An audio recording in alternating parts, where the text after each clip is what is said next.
Guys आज हम बात करेंगे एक्सप्रेस के ट्यूटोरियल पार्ट 14 के बारे में, जिसमें आज हम देखने वाले हैं बेसिकली डायरेक्टरी स्ट्रक्चर, जो कि काफी इंपॉर्टेंट होता है बिगिनर्स को कि डायरेक्टरी स्ट्रक्चर होता क्या है एक्सप्रेस जेएस का, जो फॉलो करते हैं। ठीक है, तो आगे बढ़ने से पहले मैं आपको एक बार रिमाइंडर करा देता हूँ कि हम यहाँ पर मोंगोडीबी का कोर्स लॉन्च कर रहे हैं, जो कि काफी इंपॉर्टेंट है। देखिए, अगर आपने नोड देख रखी है या सीख रखी है, फिर आपने एक्सप्रेस भी कर ली, तो आपको अब जरूरी है कि आपको एक डेटाबेस भी आना जरूरी है। अगर आप मीन स्टैक बन रहे हो या मर्न स्टैक बन रहे हो तो मोंगो तो जरूरी पढ़ने वाला है। ठीक है, तो मोंगोडीबी का कोर्स स्टार्ट होने वाला है नेक्स्ट ट्यूटोरियल से, तो देखना ना भूलिएगा, काफी इंपॉर्टेंट होगा। मैं अपना इसमें एक्सपीरियंस शेयर करने वाला हूँ। ठीक है, तो हम बात कर रहे हैं बेसिकली डायरेक्टरी स्ट्रक्चर के बारे में। तो डायरेक्टरी स्ट्रक्चर देखिए, मैंने यहाँ पर एक न्यू मतलब एक फोल्डर बना रखा है, जिसके अंदर मैं क्या करूंगा, सबसे पहले आपको करना क्या है, आपके एक फोल्डर का नेम देना होता है। जब भी आप प्रोजेक्ट बना रहे होते हो तो आपको एक फोल्डर बनाना होता है। ठीक है, लाइक मैं यहाँ पे बना लेता हूँ टेस्ट हाइफन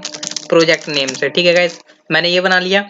अब मान के चलिए ये आपका पूरा प्रोजेक्ट है और इसके अंदर कुछ फोल्डर्स होंगे जो कि मेन फोल्डर्स होते हैं। इन पर कैसे वर्क किया जाता है वो बेसिकली हम आगे जानेंगे। जैसे ये आप हमारे मोंगोडीबी को फॉलो करोगे ना, तो उसमें सारे ये फोल्डर्स इंक्लूडेड होंगे। ठीक है, तो सबसे पहले आपको करना क्या होता है, जब भी आप फोल्डर बना लेते हो तो आपको उसमें जो npm होता है उसको इनिशियलाइज करना होता है। ठीक है, तो मैं यहाँ पर जाऊंगा cd टेस्ट प्रोजेक्ट के अंदर एंड देन क्लियर कर दूंगा स्क्रीन, और मैं यहाँ पे लिखूंगा npm init sorry init -y। ठीक है गाइस, जैसे ही आप यहाँ पर npm init -y कर देते हो तो आपको package.json नाम की एक फाइल दिख रही है, जो कि आपकी यहाँ पर बन चुकी है। ठीक है, तो इसमें क्या होता है, आपके जो पूरा प्रोजेक्ट है उससे रिलेटेड होता है। इसमें जो आप वर्जन रखना चाहते हैं वो आप रख सकते हैं इसका, और मेन फाइल index.js होती है, जैसा कि इसने डाल रखा है। ठीक है, कीवर्ड्स वगैरह डाल सकते हैं, अगर आपकी कोई साइट होती है, सभी साइट्स में कीवर्ड्स वगैरह होते हैं। ठीक है, ऑथर का नेम आप डाल सकते हैं, जो भी आप नाम डालना चाहते हैं। ठीक है, ये आप करने के बाद देखिए, अब आपको करना है क्या, यहाँ पर कुछ स्ट्रक्चर्स क्रिएट करने होते हैं। ठीक है, लाइक मैं यहाँ पर अब क्या करता हूँ, सबसे पहले मैं इस फोल्डर के अंदर सबसे पहला जो फोल्डर होगा वो मैं लाइक बनाऊंगा, सबसे पहले मेरे कॉन्फ़िग का होगा। ठीक है, तो मैं इसके अंदर जाकर के एक कॉन्फ़िग नाम का फोल्डर बनाऊंगा। अभी मैं बता रहा हूँ कि इसके अंदर कौन कौन सी फाइल हो सकती है। लाइक मैं इसके अंदर एक फाइल बनाऊंगा db.js। ठीक है, db.js में क्या होगा, जो भी आप मोंगो से कनेक्टिविटी करोगे, आगे चल करके आप मोंगो यूज करोगे ना, तो यहाँ पर आपको बताना होगा कि आप यहाँ पर डेटाबेस ये रख रहे हो। या अगर आपने Node.js प्लस MySQL का हमारा कोर्स देख रखा हो, तो नहीं देखा है तो आई बटन पर चले जाइएगा, आपको पता चल जाएगा कि हमने db.js नाम की एक फाइल बनाई थी, जिसमें हमने db कनेक्ट किया था। ठीक है, एंड देन इसके अंदर कुछ और फाइल्स होती हैं। लाइक अगर आप चाहते हैं कि कोई क्रेडेंशियल वगैरह होते हैं, तो हम उनके लिए एक फाइल बना रहे होते हैं, बेसिकली credential.js। ठीक है, इसमें आपकी एपीआई की वगैरह होती हैं, जो कि आप यहाँ पे रख सकते हैं, सीक्रेट की रख सकते हैं। और आप ज्यादा चाहें तो आप एक config.js नाम की एक फाइल बना सकते हैं। ठीक है, जिसमें आपकी कॉन्फ़िगरेशन होती हैं, और लाइक आप जो भी चाहते हैं, जो भी एक्स्ट्रा आपकी कॉन्फ़िगरेशन है वो आप इस फाइल में रख सकते हैं। ठीक है, तो ये तो हमने बात कर ली कॉन्फ़िग फोल्डर के बारे में कि कॉन्फ़िग फोल्डर क्या होता है, इसका पर्पस क्या है। ठीक है, एंड देन गाइस एक फोल्डर होता है मॉडल्स। ये देखिए बेसिकली मॉडल्स क्या है, मैं आपको जब मोंगोडीबी स्टार्ट कर दोगे ना, तो आपको पता चल जाएगा मॉडल्स होते क्या। मॉडल्स बेसिकली एक डेटाबेस की टेबल्स होती हैं।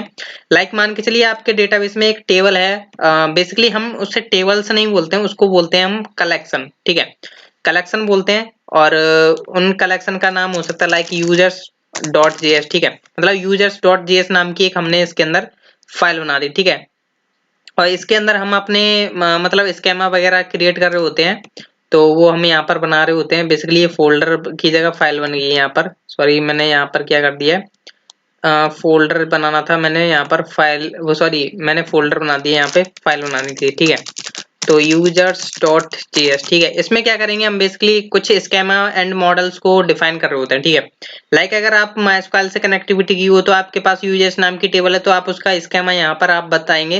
देखिए बेसिकली जो मॉडल्स का काम है वो अभी आपको समझ में नहीं आएगा। जब भी हमारा कोर्स लॉन्च होने जा रहा है जो मोंगोडीबी का, उसमें आपको डीपली बताया जाएगा कि मॉडल्स क्या होते हैं, मॉडल्स का स्केमा कैसे डिफाइन किया जाता है, मॉडल्स क्रिएट कैसे करते हैं। ठीक है, एक्सप्रेस में ये काफी इंपॉर्टेंट हो जाते हैं। ठीक है, एंड देन गाइस एक फोल्डर होता है इसके अंदर, अब उस फोल्डर का नाम होता है राउट्स। राउट जैसा कि आप जानते हैं अभी तक हमने क्या यूज किया था हम सिंपल एक var से index.js फाइल बनाते थे और उसी को हम हर बार यूज करते थे, ठीक है।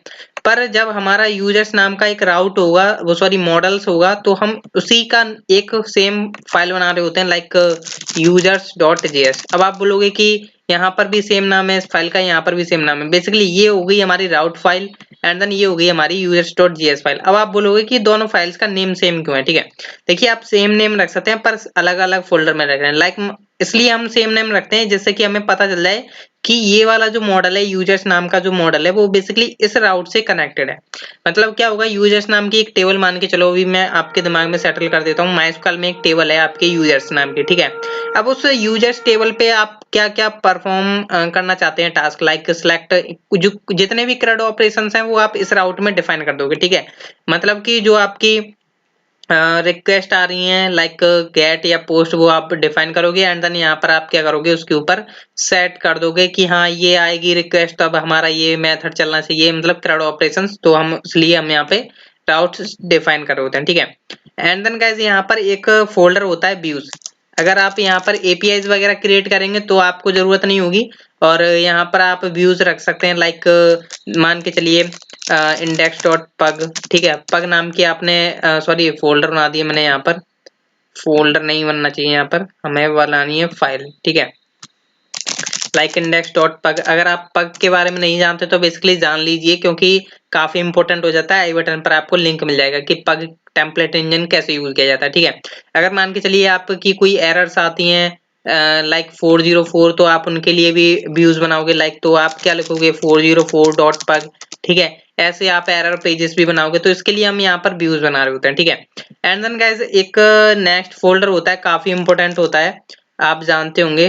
सॉरी यहाँ पर मैं फोल्डर बनाऊंगा, तो उसको हम बोलते हैं पब्लिक, ठीक है। जिसमें हम स्टैटिक डेटा रख रहे होते हैं, जिसके अंदर हम क्या रखेंगे, बेसिकली हमारे अंदर कुछ और फोल्डर्स होंगे लाइक CSS होगा, एंड देन गाइज यहाँ पर एक JS होगा, एंड देन गाइज एक होगा हमारा सॉरी इमेजेस होगा, ठीक है। तो हम इसके अंदर ऐसे मतलब इमेजेस के लिए अलग फोल्डर बनाएंगे, CSS के लिए अलग, JS के लिए अलग, ठीक है।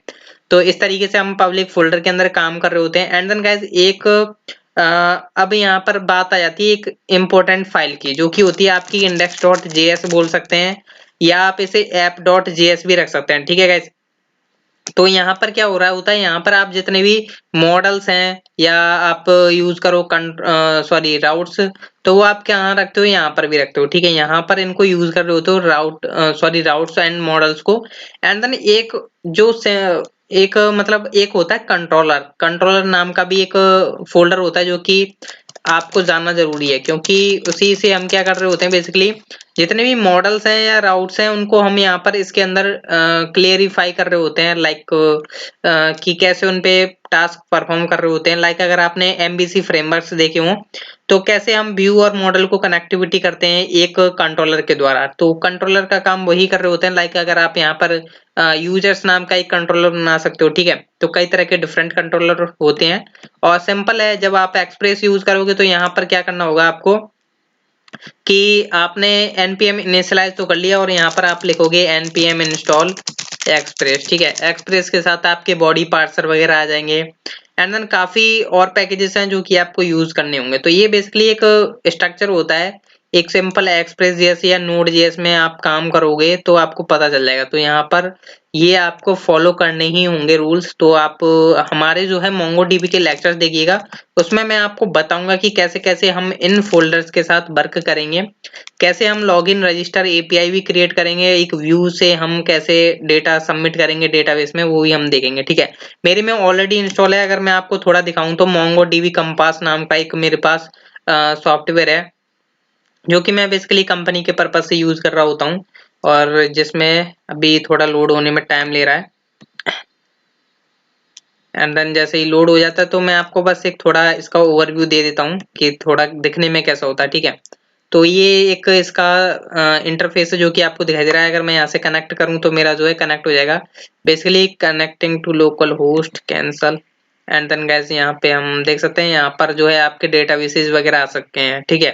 तो ऐसे डेटाबेसेस होते हैं, इसमें कुछ अलग तरीके के होते हैं, मैं सारा कुछ बताऊंगा मोंगोडीबी के कोर्स में, ठीक है। तो काफी बेस्ट होने वाला मोंगोडीबी का कोर्स, तो मिलिएगा नेक्स्ट ट्यूटोरियल में। थैंक यू गाइस, मिलते हैं हम नेक्स्ट ट्यूटोरियल में।